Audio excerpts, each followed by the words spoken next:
Okey, dah mendidih, kita perlahankan api. Kemudian kita tuangkan susu cair 1 tin. Kita kacau-kacau dia. Okey, kita nak kuahkan daging. Okey, dalam kukusan ni kita kuahkan sebut daging dia. Okey, dalam plastik ni dia ada, dalam ni dia ada gula-gula buah-buahan ya. Okey, ada bungkusan kecil tu. Okey, ini gula buah-buahan. Ini waktu kita dah tutup api baru kita letak gula ni ya. Okey, sekarang kita masukkan serbuk dadih ke dalam ni ya. Okey, kita tuangkan.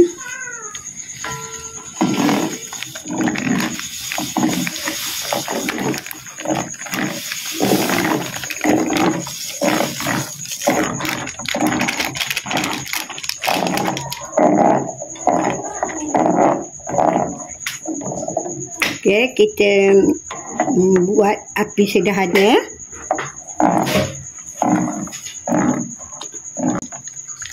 Okey, air dadih ni kita boleh rasa kemanisan yang kita nak lah.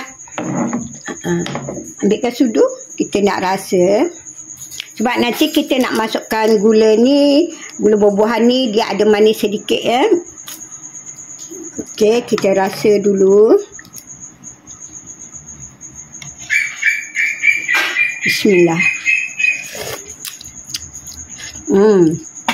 Sedang elok ya manis dia, manis buah-buahan. Sebab nanti kita nak tambah lagi gula buah-buahan tu. Jadi sedang molek kita letak gula pasir 1/4 cawan. Cawan metrik ya, 1/4. Yang ni setengah cawan ni, setengah cawan. Jadi saya guna separuh sahaja. Jadi 1/4 cawan. Kalau dah mendidih, kita tutuplah api. Okey, dadih kita sudah mendidih. Okey, kita tutup api dulu. Kemudian baru kita tuangkan serbuk gula buah-buahan ya. Okey. Kita kacau. Bagi rata.